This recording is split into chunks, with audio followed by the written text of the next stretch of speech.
Cordial y afectuoso saludo a quienes se conectan con la señal de televisión de CTV Barranquilla y su programa El Termómetro.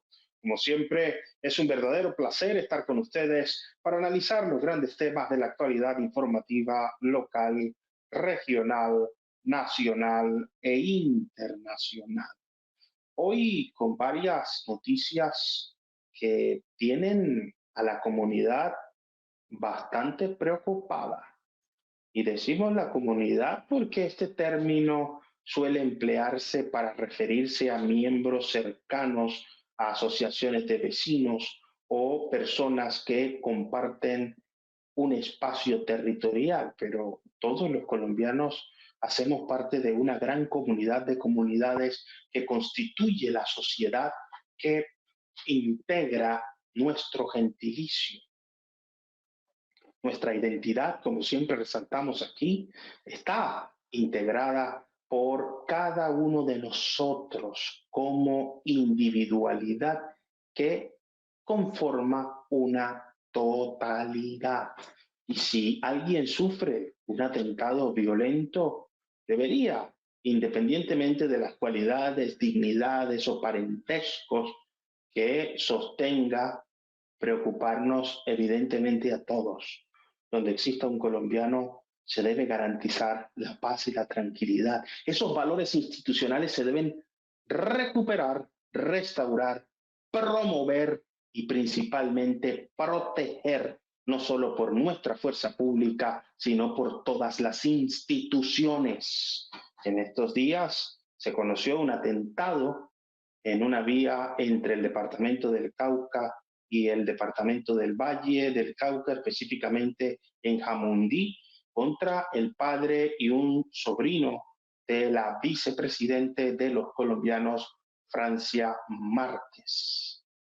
Esto, por supuesto, generó un número de reacciones de rechazo muy importante. Incluso el expresidente Álvaro Uribe Vélez manifestó su profunda preocupación y dijo que eso le provocaba dolor de patria, principalmente que se atacara la integridad de un familiar de la vicepresidente.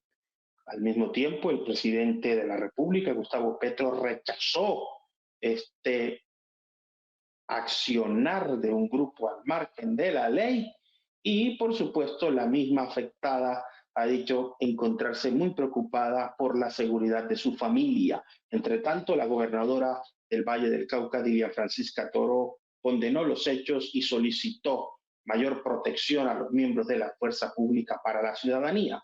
El día de hoy se conoció que en medio de enfrentamientos en el departamento del Cauca se produjo un ataque con drones que afectó población civil, y si bien no se encuentran heridos o personas que hayan perdido la vida por este suceso, sí se dio una afectación auditiva por el estruendo que provocó este ataque y principalmente por los daños ocasionados en las viviendas.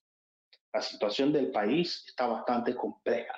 En medio de esa situación, FECODE adelantó la denominada toma de Bogotá, con una movilización muy importante que sigue reclamando el derecho a la educación a partir de lo que consideran un proyecto de ley que la mercantiliza.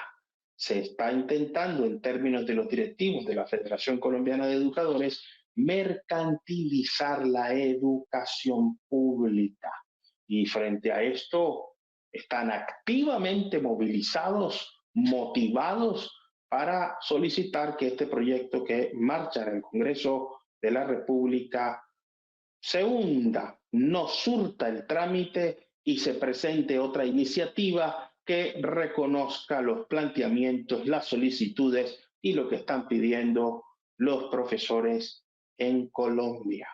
Para analizar estos temas, hoy tenemos un panel de invitados que nos ayudarán a comprender lo que está pasando en nuestro contexto. Está con nosotros el doctor Fernando Niño Zapata. Fernando Niño es abogado, especialista Ha sido docente universitario, líder social y político, reconocido activista y entre otros cargos ha sido además precandidato a la alcaldía de Barranquilla por el partido o movimiento Colombia Humana. Doctor Fernando Niño, bienvenido a Termómetro. Muchísimas gracias por estar con nosotros en CTV Barranquilla. Y arranquemos con este tema, ataque con drones y ataque a la caravana que transportaba al señor padre de la vicepresidente de Colombia junto a un sobrino. Se salió de las manos la situación de orden público en el Valle del Cauca y principalmente en el norte del valle y el departamento del Cauca, o esto es una situación aislada que no obedece a un conjunto de acciones sistemáticas que buscan desestabilizar el proceso de paz total que lidera el presidente de la República. ¿Qué es lo que debemos observar de esta situación frente a un ataque a un familiar de nada más y nada menos la vicepresidente de Colombia? Con las buenas tardes. Bueno, a mí me parece muy preocupante la situación de orden público del país, porque no solamente tiene que ver con el ataque al padre de la señora vicepresidente de este país, al señor Sigifredo, y a un sobrino que se transportaban entre el Cauca y el Valle del Cauca. Eso es un campanazo de alerta, sobre todo que en ese sector del país se mueven muchos intereses. Ahí tiene asentamiento fuerte el narcotráfico y ahora la presencia de la AUC. Por supuesto que el tema de orden público en los territorios le corresponde al gobernador o en ese caso al alcalde de la localidad, pero este es un tema que ya desborda cualquier posibilidad de control. Y lo que yo veo es un intento de querer desestabilizar el actual gobierno y desestabilizar, por supuesto, al Estado en su mayor expresión, creando el caos, creando la anarquía y posterior a ello valerse de un discurso para indicar que la responsabilidad de orden público interno del país es del presidente de la República. Obviamente que ahí debe haber un control más preciso, más exacto, pero dada la condición de la geografía del país, no entendemos cómo, por ejemplo, el padre de la señora vicepresidente se mueve entre esos dos departamentos y sea objeto de un atentado que afortunadamente salió ileso, pero que es un campanazo de alerta. Es un campanazo de alerta fuerte y trastorna un poco el criterio de paz total. Algo está fallando que debemos corregir con tiempo y a tiempo para evitar un poco la fragmentación y que se nos salga de las manos todo el control que le corresponde al presidente de la República, al Ejecutivo. Y reitero que este es un tema de alto nivel de seguridad, que los órganos encargados de ello, a través del Ministerio de Defensa y la cúpula pues, del manejo de lo que tiene que ver con la fuerza pública, los estados mayores, deben intervenir rápidamente para ponerle punto final a esto, porque también, aparte del atentado, nos estamos enterando que hubo un atentado en Bogotá, en pleno centro, contra una líder social, y al parecer está muy grave. gravemente herida. Y no sabemos a ciencia cierta quién está dando las órdenes para que esto ocurra y para efecto de la desestabilización. A mi juicio nos corresponde rodear al presidente de la República con el objeto de buscar soluciones de carácter inmediato a partir de lo que yo y creo que los panelistas y usted mismo, Julio César, estamos empeñados que sea ese poder ciudadano quien también tenga alguna injerencia en definiciones de lo que debe ser el mantenimiento del orden público interno, sobre todo que esto tiene un componente, el componente de los derechos humanos. Por ahí vi que también el delegado de la OEA en Colombia se pronunció y ya comenzó a hablar de derechos humanos. Y el presidente Uribe se ajusta un poco a ese mismo tema y sigue diciendo que esto es responsabilidad del Ejecutivo, cuando realmente sabemos que este es un tema que nos compete a todos, pero obviamente nosotros no tenemos el poder armado y eso nada más reside en el Estado, y el Estado es quien tiene que definir políticas de seguridad, políticas reales de salida al conflicto interno que no ha cesado, porque indudablemente el conflicto interno no ha cesado y va a continuar.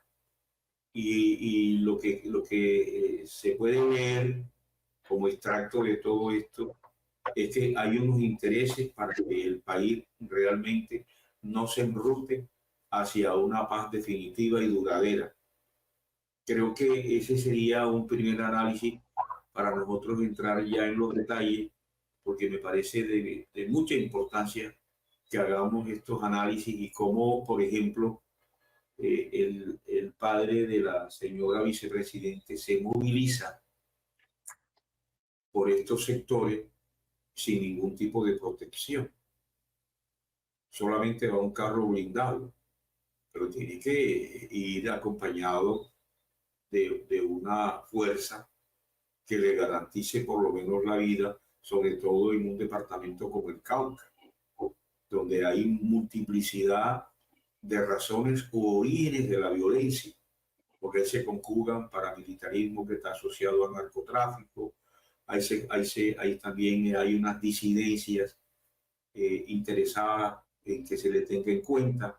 Están las famosas ACRIM, que indudablemente ellas son una suma de AUC, extorsión, microtráfico, tráfico, sobre todo que ahí está el Pacífico, que es una ruta de narcotráfico.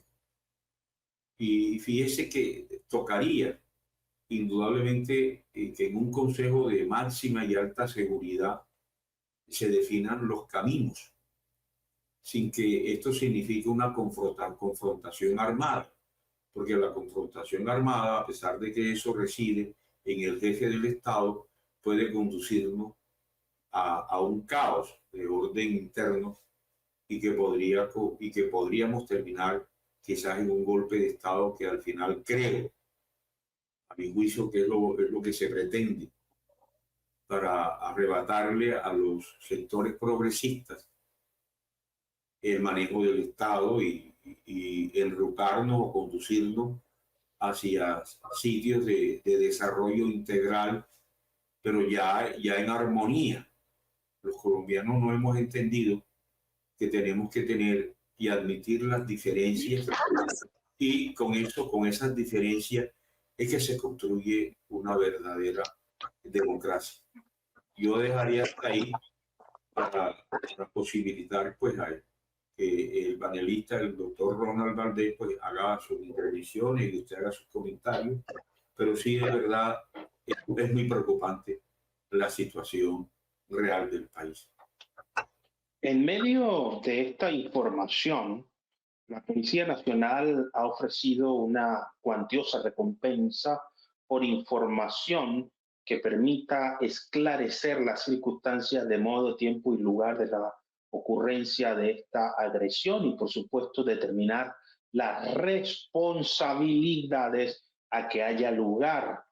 Una recompensa de 100 millones de pesos ha sido anunciada por la policía y por declaraciones de las víctimas de este atentado, principalmente del señor Sigifredo Márquez, padre de la vicepresidenta de Colombia. Fueron ciudadanos que en motocicletas accionaron contra la caravana en la que se desplazaba en pleno día del padre a las 3 de la tarde.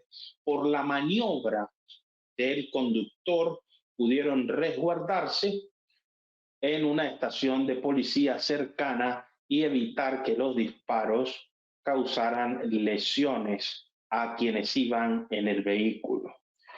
Esta situación de este ataque, sumado al ataque con drones en el departamento del Cauca, debe llamarnos a una profunda reflexión.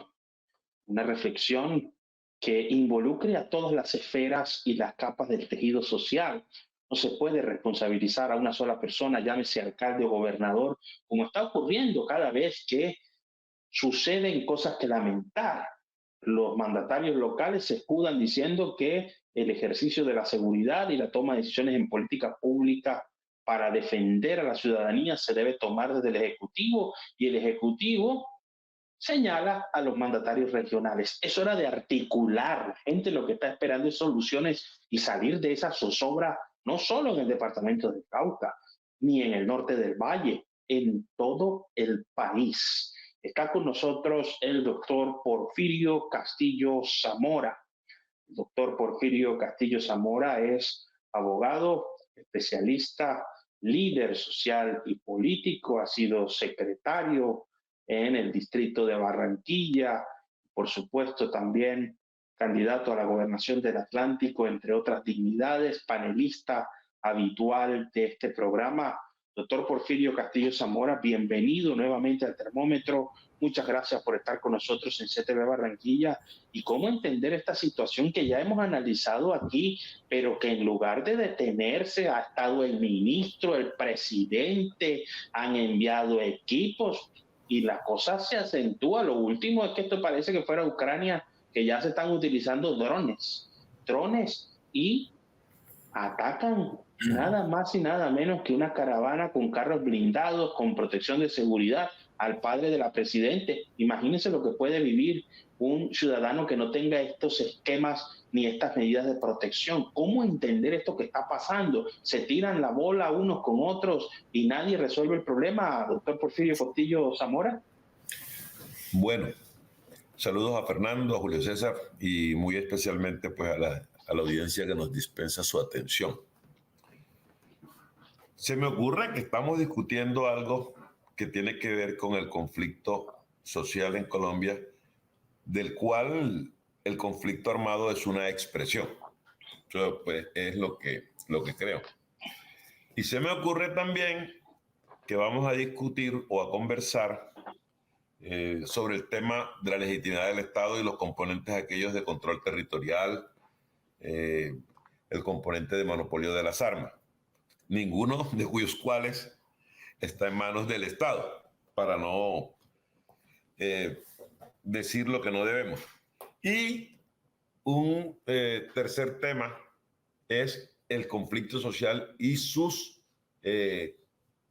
sus fortalezas negativas. Eso quiere decir, ¿qué nutre el conflicto? Nosotros decimos que el conflicto social lo nutre la pobreza y la exclusión. No. Eso es un poco el conflicto social. Entonces, que la exclusión es la madre de todos los vicios, lo que quieran decir, la pobreza. Punto 1. En eso del conflicto social cuya violencia es una expresión, la pregunta es ¿cuál es el diagnóstico que tenemos? Porque es que si tenemos un diagnóstico, yo no sé si lo estamos aplicando bien. Yo creo, como decía el sacerdote de Rux, si no me equivoco, en su libro, que hay que caminarle a la paz imperfecta. Yo creo que la paz perfecta no va a ser muy posible. Pero también creo que estamos interpretando las cosas de una manera, y estoy hablando como comentarista, como analista, de una manera que no concurre con sus realidades. ¿Y por qué no concurre con sus realidades? Hombre, porque usted tiene dos realidades. Una realidad plasmada en la Constitución de 1991 y una realidad material que nos niega esa Constitución de 1991. Usted tiene un país democrático, abro comillas, que hace elecciones donde participa palabras más, palabras menos el 50%. Hay una cantidad de personas de ese 50% que venden los votos, una cantidad importantísima. Y hay una cantidad que no participa y hay una cantidad que podría votar libre. Entonces, seguimos pensando dónde están las prioridades y cómo estamos haciendo el diagnóstico. Lo que me lleva muy dramáticamente a decirles que es que lo que nos falta es sociedad civil y país. Nos falta unidad de país. No nos une sino la selección Colombia y regionalmente los equipos de fútbol. No nos une la preocupación sobre la exclusión y la pobreza.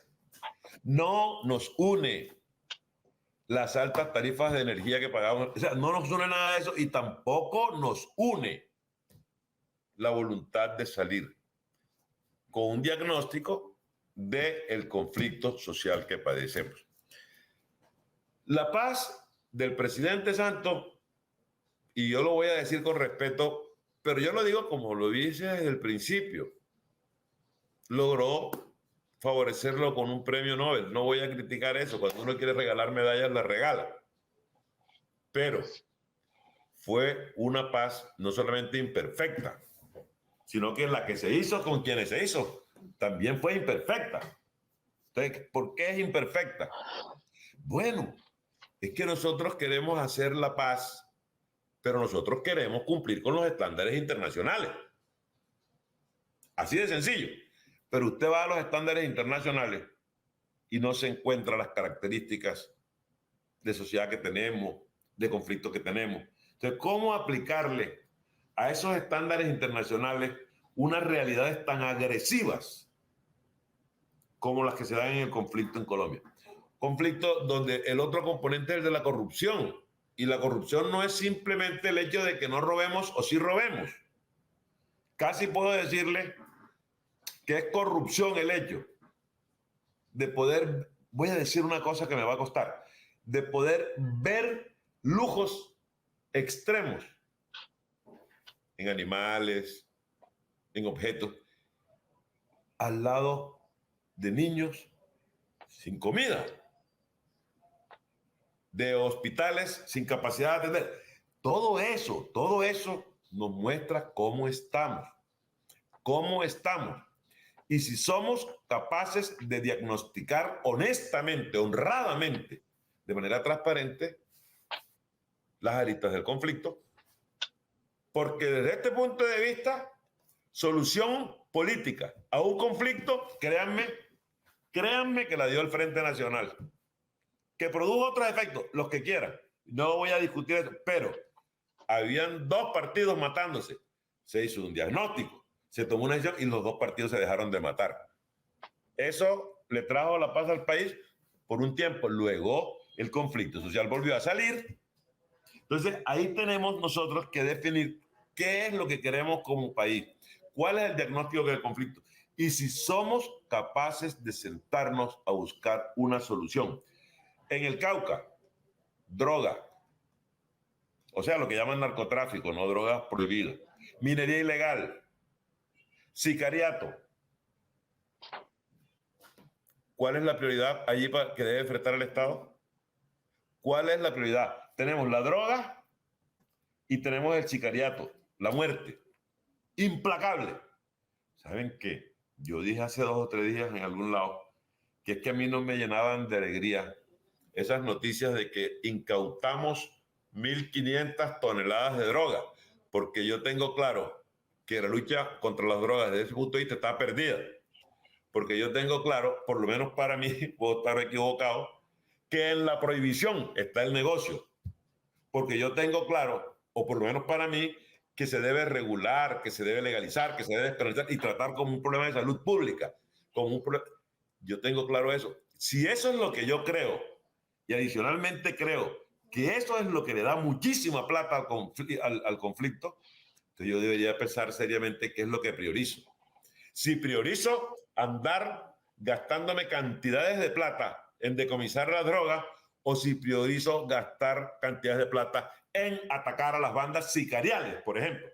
Ahí hay cosas e interrogantes que formularnos para ver si la respuesta concurre con nuestras preocupaciones. Entonces yo creo que es un conflicto mal interpretado. Yo creo que es una sociedad que no se ha dado cuenta cómo se polarizó y cómo sigue polarizada alrededor de lo que no tenemos por qué estar polarizados. Todos deberíamos estar de acuerdo en que la vida es inviolable. ¿De dónde acá sacamos más o sacamos menos? Todos debemos estar de acuerdo en la igualdad.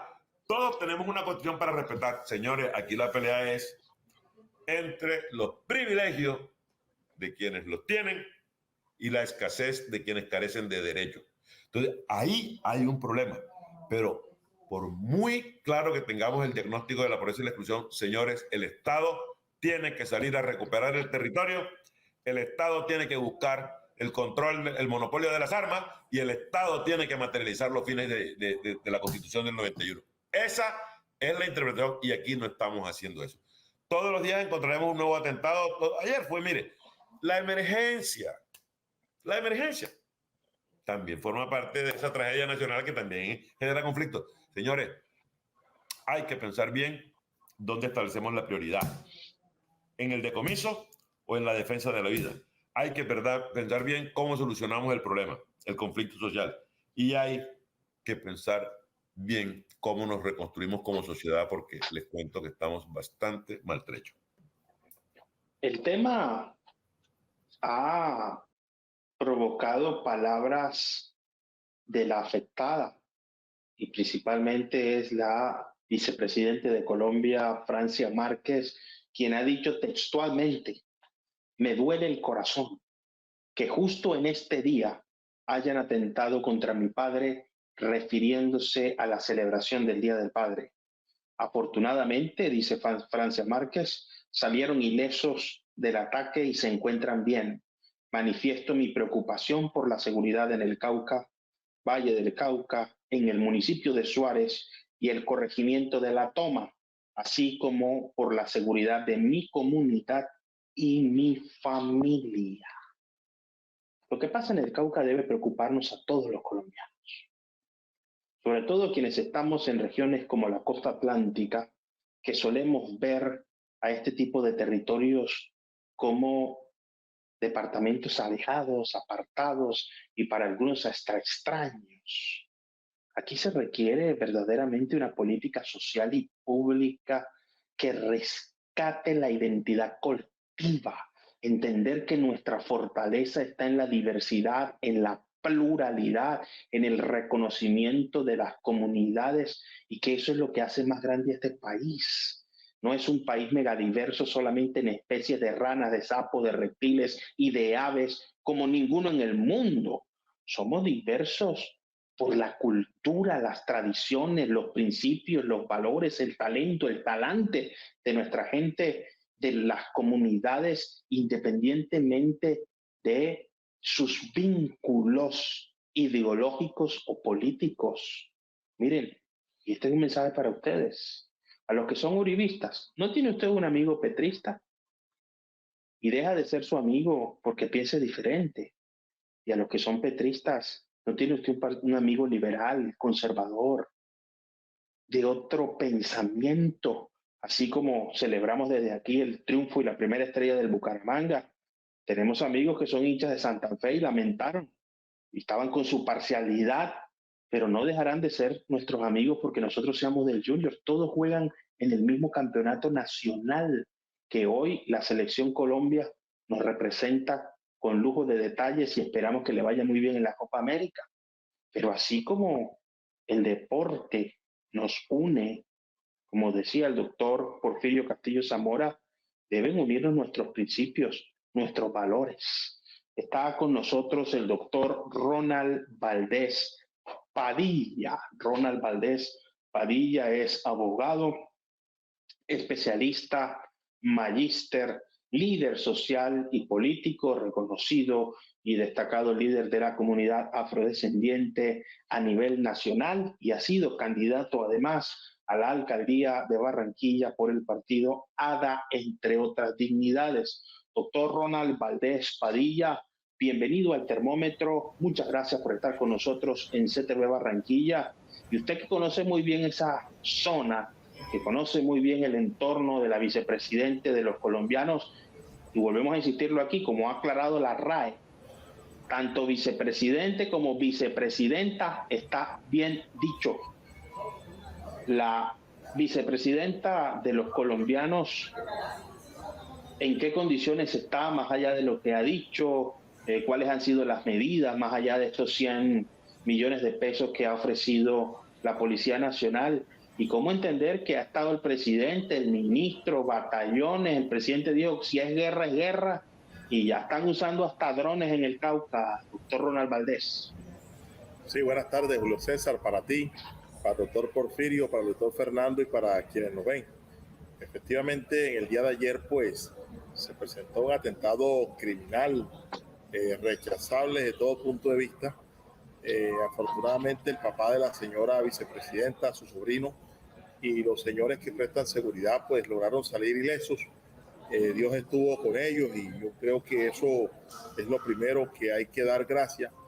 Sin embargo, genera una profunda preocupación toda vez que el departamento del Cauca en el último tiempo ha sido golpeado bastante por actores armados, y en este juego quienes terminan afectados son las comunidades que ven como su derecho a la locomoción, el derecho a disfrutar del territorio, el derecho a desarrollar sus actividades diarias, a sus prácticas tradicionales, ancestrales, al ejercicio del liderazgo, a la relación con la naturaleza, se ve truncado y se ve afectado por la acción de actores armados que propician escenarios como el asesinato de dirigentes, cuando no el desplazamiento. Entonces se va haciendo una especie de conjura que termina afectando a la población no combatiente. Evidentemente, pues que la vicepresidenta, como todo ser humano, pues, a quien le digan que al papá, al hermano, al hijo, le acaban de hacer un atentado, por supuesto que tiene una reacción muy profunda, que golpea directamente, mas sin embargo, como puede verse en su comunicación, no solamente deja la preocupación en lo que afortunadamente pues no terminó dañando a su núcleo familiar, sino expresa una comunicación que sí es para analizarla, y es lo que tiene que ver con las comunidades de esa zona. Tú ahorita decías, Julio César, que haya ido el presidente, el ministro de Defensa.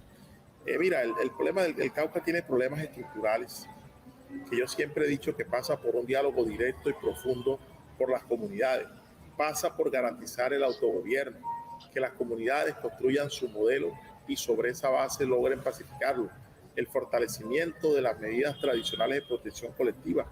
Yo creo que tanto la Guardia Indígena como la Guardia Cimarrona, en la medida en que tengan un acompañamiento institucional y un fortalecimiento, pues son garantía de paz. Pero para nadie es un secreto que este es un país que vive un conflicto profundo. Algunos alabarderos de la guerra dicen, vaya y bombardee. Y mira, la salida del Cauca no solamente es militar, la salida del Cauca es estructural y pasa por un tema social, económico, pasa por el respeto, el manejo de la tierra, pasa por la garantía de los derechos colectivos y por un diálogo directo resolutivo.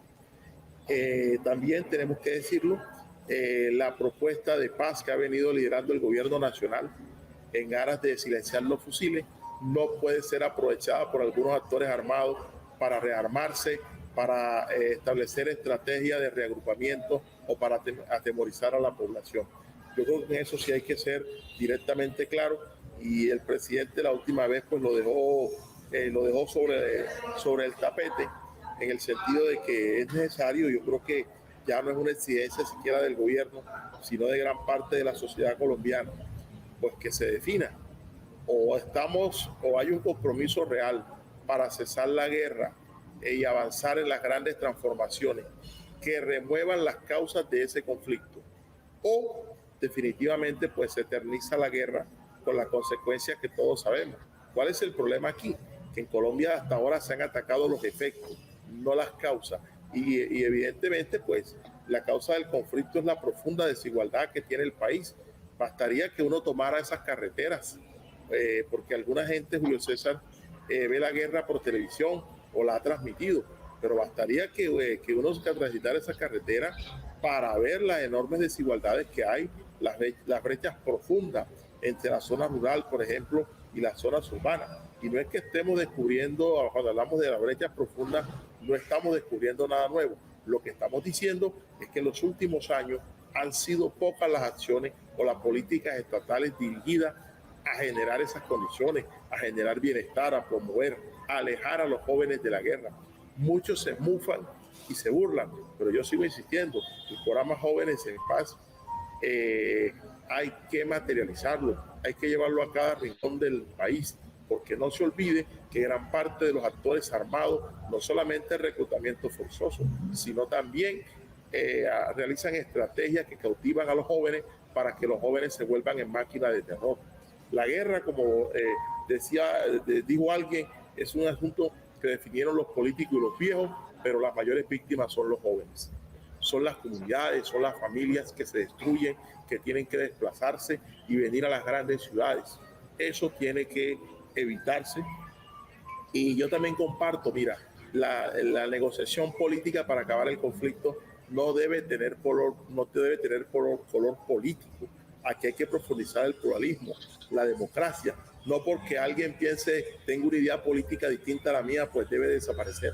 Yo creo que cada vida de colombianos y colombianas que se logre proteger, salvaguardar, eso es un avance y es la razón de ser del Estado.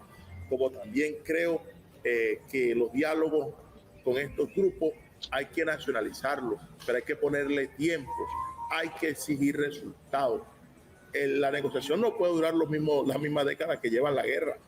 No, la negociación tiene que ser tangible, que la gente en el Cauca, en el Amazonas, en el Caribe, en el sur de Bolívar, sienta que una negociación ahorró angustia, que una negociación ahorró muerte, que una negociación permita que la gente transite libremente por el campo, que la gente no tenga temor a que la maten.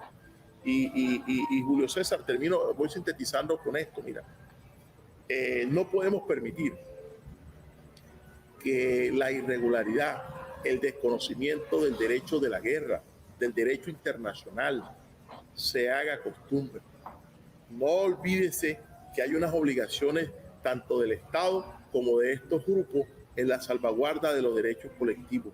Eso debe quedar absolutamente claro.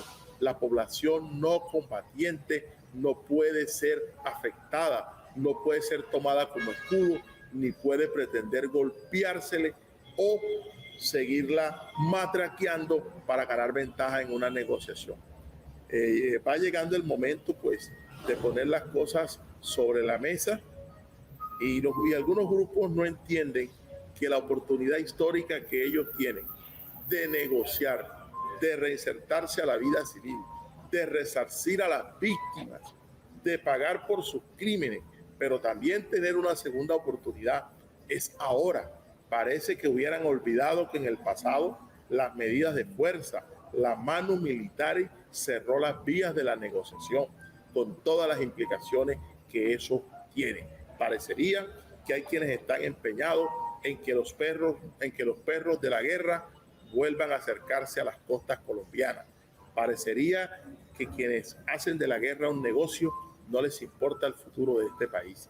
Se ha planteado transformaciones, salidas, mas sin embargo persisten. Finalmente, lo que no podemos perder la esperanza es de que algún día se silencien los fusiles. La paz, por supuesto que no es fácil y habrá que construirla. La paz no va a terminar con el fin de la guerra, pero sí puede ser el inicio para conquistar la paz social, que es la que requiere esa paz social donde todos podamos entendernos, podamos dialogarnos y algún día debatir, confrontar sin que lleguemos a matarnos. Puede ser un sueño, pero ese es el ideal de todo demócrata y del Estado social de derecho.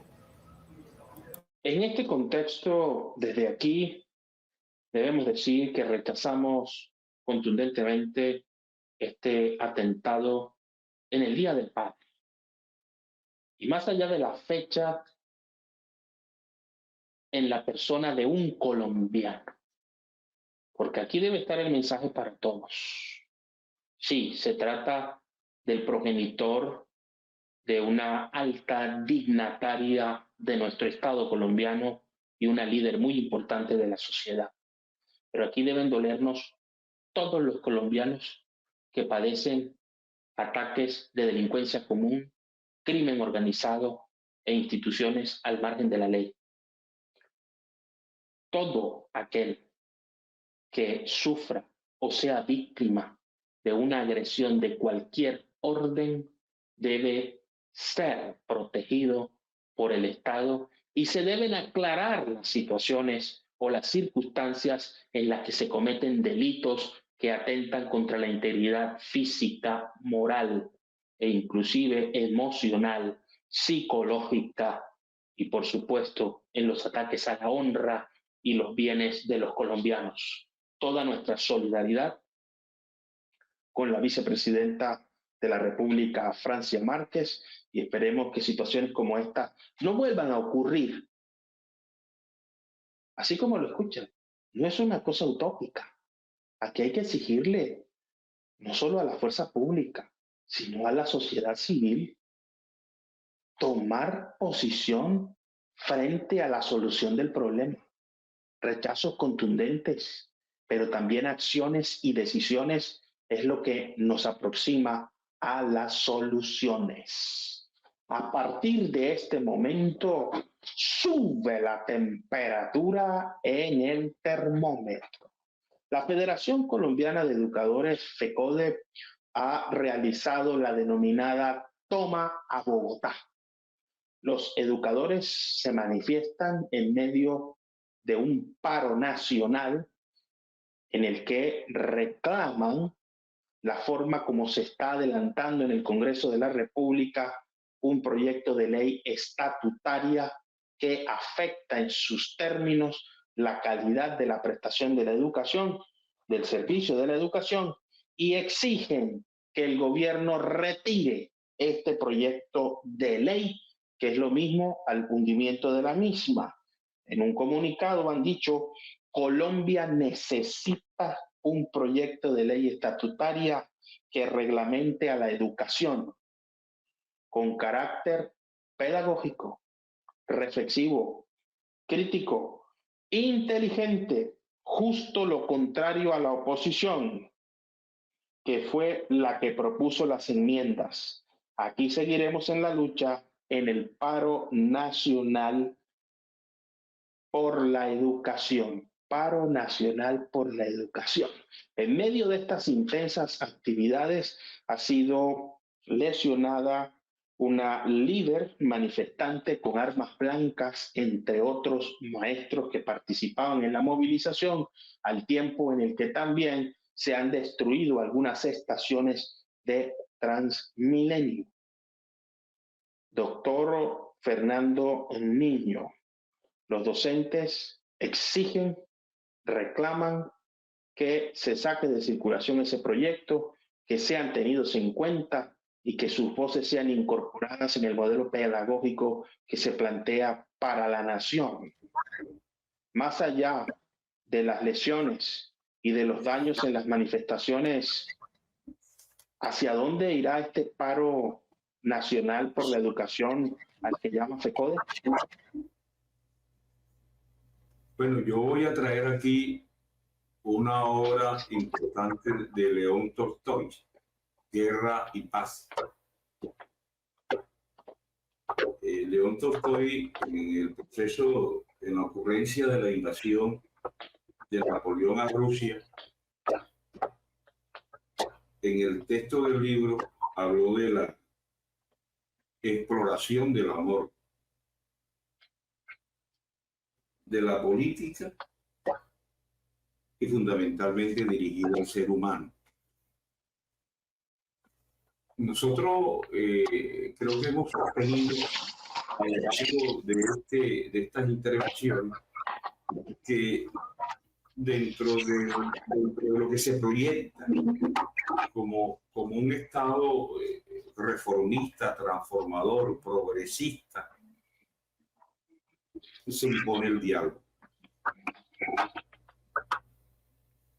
Ley estatutaria, los alcances de la ley estatutaria, contenido de la ley, hacia dónde se dirige la ley. Es decir, eso debe conducir a un proceso de reflexión, a un proceso de entendimiento, pero fundamentalmente de la obra y de la comprensión, para poder construir un nuevo país. Eso no está aconteciendo. FECODE debe marcas a las tomas y tratar de conversar, porque es que creo que el propósito está dirigido fundamentalmente, el que llaman ahora de las enmiendas, está dirigido a que se saque de circulación el proyecto de ley estatutaria. Y tiene varios componentes, el componente sancionatorio, que tiene que ver con la responsabilidad de los docentes en lo que hace relación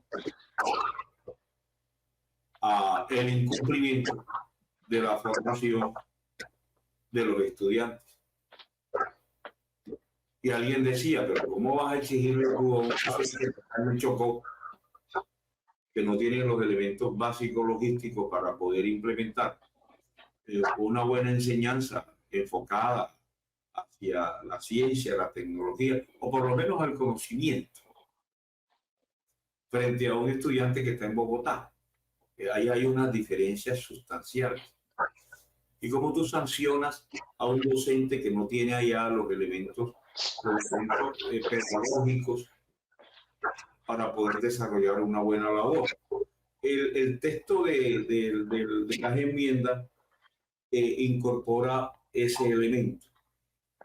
Pero creemos que para poder alcanzar el estado de paz total, muy a pesar de que el doctor Porfirio Castillo y yo en esto creo que ahí coincidimos de que efectivamente la paz es imperfecta.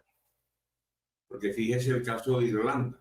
Irlanda, ellos acordaron y se sometieron a un acuerdo de paz que duró más de 40, 50 años. Incluso hoy ellos viven en Dublín y en toda Irlanda en un estado que podríamos decir que han alcanzado la paz total. Porque comprendieron cómo era eso. Aquí no lo hemos entendido. Aquí no hemos entendido. Este es un país de demasiado ricos y demasiado pobres. Y eso genera indudablemente que va a generar siempre inconformidad. Y la guerra significa eso. La guerra significa eso, los privilegios frente a quienes no tienen nada para desayunar o para emprender algo que tenga que emprender a título personal o colectivo. Entonces, son dos países, el de los que están allá y de los que tienen todo. Y eso se vive en todas las ciudades de Colombia, incluso de alguna manera en Latinoamérica, en Brasil con las famosas favelas.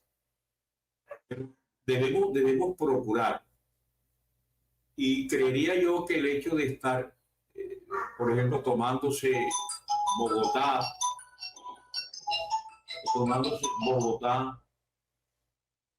o tomándose las grandes ciudades sin posibilitar un diálogo, me parece demasiado y además impertinente. Hay que sentarse definitivamente a buscarle soluciones concretas a un país que está diezmado un país dolido, un país que requiere hacer un proceso de reingeniería para poder entendernos todos, a pesar de que tengamos algunas diferencias.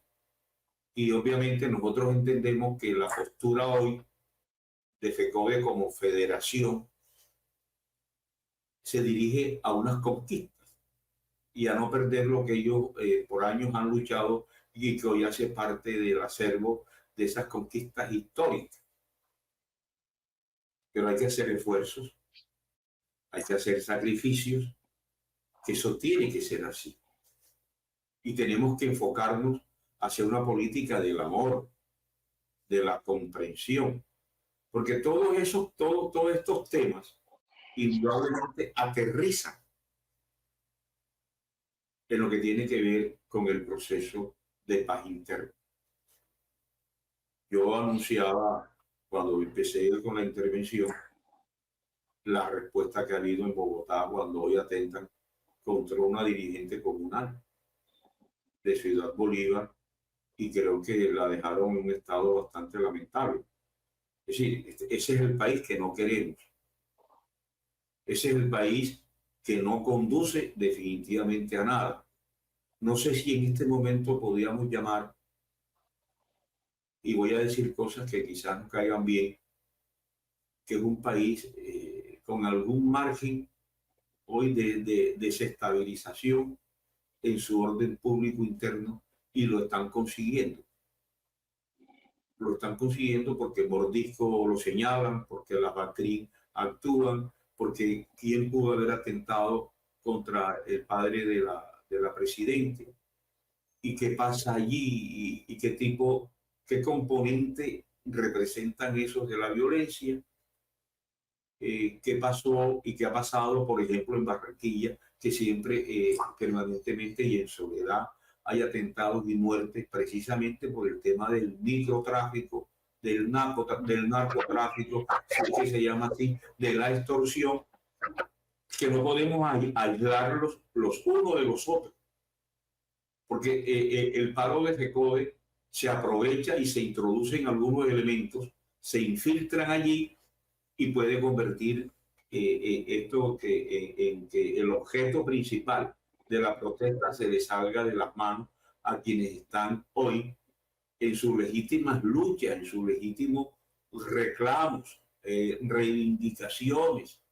Por supuesto que en eso nosotros coincidimos plenamente en que así debe ser, pero me parece que el método frente a un gobierno que podríamos llamarlo progresista, sin llegar a ser socialista, que se autodenomina, como ya lo dijimos, progresista y de pronto un poco liberal, más allá del concepto liberal interno nuestro en el país y más parecido al concepto liberal europeo, que es lo que aplican en Noruega y en esos países nórdicos. Entonces, podríamos intentar comprender las cosas para mirar cómo solucionamos el tema, por ejemplo, de FECODE y embarcarnos en las otras tareas. Muchas gracias, doctor Fernando Niño. Ha transcurrido el tiempo. Le agradecemos mucho por su participación hoy en el programa. Seguiremos conversando sobre los grandes temas nacionales y le vamos a pedir a nuestros panelistas que hablemos brevemente de esto que está pasando en Bogotá.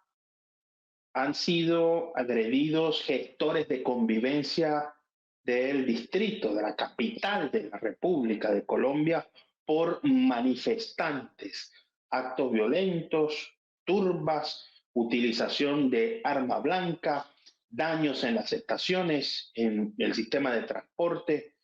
¿Hacia dónde va esta protesta y esta toma de Bogotá, doctor Porfirio Castillo Zamora? Nosotros debemos respetar la protesta, pero nosotros también debemos como Estado garantizar la seguridad de las personas. En las circunstancias que vivimos, medio de una fragilidad institucional tan alta, pues es muy fácil infiltrar las marchas, hacer atentados, porque esto no necesita de muchas cosas, sino de actos sorpresivos. Rechazamos cualquier expresión de violencia en la marcha. Rechazamos cualquier expresión de violencia en la marcha, por fuera de ella. Rechazamos cualquier atentado. Rechazamos todo lo que sea contrario a la tranquilidad, a la paz y a la convivencia. Pero no solamente lo rechazamos, también queremos que el Estado adelante la integral tarea de llegar a los sectores excluidos, a los sectores del conflicto, pero con presencia integral, lo cual no excluye que estén las fuerzas del orden, con lo cual no excluye que tengan las fuerzas del orden. No nos haría nada bien que por estar tratando de no actuar, terminen haciéndole daño a los que quieren buscar la paz. Y nosotros sabemos que a ellos es a los que hay que proteger, a los que quieren buscar la paz, pero no estoy hablando de los actores políticos de la paz, no, las personas. A mí sí me parece que es repudiable, rechazable, y yo sí le tengo temor a estos estados de poca disciplina social y de poca disciplina institucional. Me robo un minuto para decirle que con la caída, con la derrota en la Primera Guerra Mundial, los alemanes lograron salir a buscar una constitución socialdemócrata en Weimar. Esa constitución que parece que nos iluminara a nosotros también, terminó siendo, por los críticos, la responsable de que Hitler ascendiera al poder por su debilidad, porque el Estado no pudo realizar sus fines, por lo que quiera. El Estado debe ser lo suficientemente fuerte como para imponer el bien común en condiciones de igualdad. Obviamente, lo igual donde nada es igual no es respetable ni es justo, pero el Estado no puede seguir mirando para el lado. El IMPEC, el asesinato, el crimen, la corrupción, no puede seguir mirando por un lado. Hay que buscarle salida al conflicto social, pero hay que reafirmar el Estado. Se confirma que ha habido heridos, un herido específicamente con arma blanca entre los gestores de convivencia en esta movilización y, por supuesto, un problema de movilidad en la avenida Séptima y las principales arterias de la capital de la República. Muchísimas gracias, doctor Porfirio Castillo Zamora, por estar con nosotros nuevamente en este programa. Doctor Ronald Valdés, ¿para dónde va la toma de Bogotá de nuestros maestros que reclaman una educación inclusiva, incluyente y con un modelo pedagógico que facilite la enseñanza en Colombia? Yo creo que los maestros agremiados en FECODE pues han sido muy claros y explícitos en la defensa de la educación pública, en no permitir que se utilice una reforma, por ejemplo, para colocar la evaluación-sanción, para entregar el futuro de los niños, la educación pública, a sectores privados que no les interesa la educación como derecho, sino volverla mercancía. Y eso no solamente es un tema de FECODE, eso es una alerta y un llamado a todos los sectores sociales y democráticos del país a defender la educación pública y a respaldar la justa demanda de los maestros en ese punto del proyecto de ley. Hay quienes andan desesperados ahora por poner las manos a la educación pública. Y ya cuando los antecedentes demuestran que es que no le interesa la educación de los niños, le interesa es abrir una ventana para hacer la educación privatizada, traer aquí el modelo chileno de Pinochet, traer aquí las posturas de Fujimori, y eso resulta inaceptable. De esta manera, Julio César y demás, la protesta es un derecho constitucional que el magisterio ha activado y ha sido muy claro cuál ha sido la movilización. Hoy hay una gran toma en Bogotá. Cualquier hecho de algunos desadaptados que nada tienen que ver, porque si algo ha caracterizado la movilización del magisterio es que ha sido alzando la voz pero decente, con firmeza pero con cordura. No van a ser 2 o 3 desadaptados quienes van a dañar o a desviar el fondo del asunto. Aquí no se puede permitir que se avance en un proyecto que se vuelva ley, que va a ser grosero y peligroso para las generaciones de colombianos. Eso no se puede permitir. Yo creo que esto va a terminar en un gran diálogo si hay sinderesis por parte de las fuerzas que hay en el Congreso. Y creo que el gobierno ha reafirmado su compromiso con la defensa irrevocable de la educación pública. Tiene que terminar en un diálogo, pero un diálogo serio y respetuoso. No puede ser que, por ejemplo, Paloma Valencia ataque a los maestros y pretenda responsabilizarlos por la situación de los estándares actuales, cuando ella ha hecho parte de gobierno que no les ha interesado profundizar la inversión en la educación, sino por el contrario, pauperizarla para decirnos que la educación privada debe ser la regla general y no la excepción en un Estado social de derecho. Finalmente, pues, esto va a terminar en un gran diálogo social, pero también en una fuerza que va a detener la intentona de desestructurar y destruir la educación como derecho fundamental en Colombia. Muchísimas gracias, doctor Ronald Valdés, por estar con nosotros nuevamente en el termómetro. Lo hemos visto, una situación de orden público a nivel nacional bastante compleja, ataques ahora con drones que afectan población civil, ataques nada más y nada menos que al señor padre de la vicepresidente o vicepresidenta, como usted prefiera llamarlo, según la Real Academia de la Lengua Española de los colombianos, y un proyecto de ley que desconoció las iniciativas de los maestros. Si no, no estuvieran hoy tomándose a Bogotá. ¿Qué es lo que hay detrás de esto? Discriminación, exclusión, un Congreso de la República que emite leyes sin escuchar a los actores involucrados en un tema tan esencial como la educación. Y es que aquí hay que hacer grandes aportes y apuntes principalmente. Las leyes se adelantan con el rigor técnico, el reconocimiento de los actores involucrados, que en el caso de la educación juegan un papel fundamental para el desarrollo de la actividad del aprendizaje y la enseñanza, y principalmente para el desarrollo de nuestro país, de nuestros jóvenes, de nuestros niños. Señores, estamos en un paro nacional. No es cualquier cosa. Nuestros niños no fueron hoy a clases. Están en un paro. ¿Dónde está la comisión de diálogo ya para escuchar esos reclamos? ¿Por qué esperar hasta últimas consecuencias? Y aquí hay que determinar responsabilidades. Funcionarios del Ministerio de Educación también, del Ejecutivo Nacional, todos los comités que hacen parte de la organización y de la estructura del Estado para garantizar la calidad de la educación. ¿Qué están diciendo? ¿O es que acaso esto es simplemente una protesta sindical? En caso de que fuese una protesta sindical, con más razón los patronos tendrían que sentarse a escuchar y atender los requerimientos, los reclamos de los trabajadores.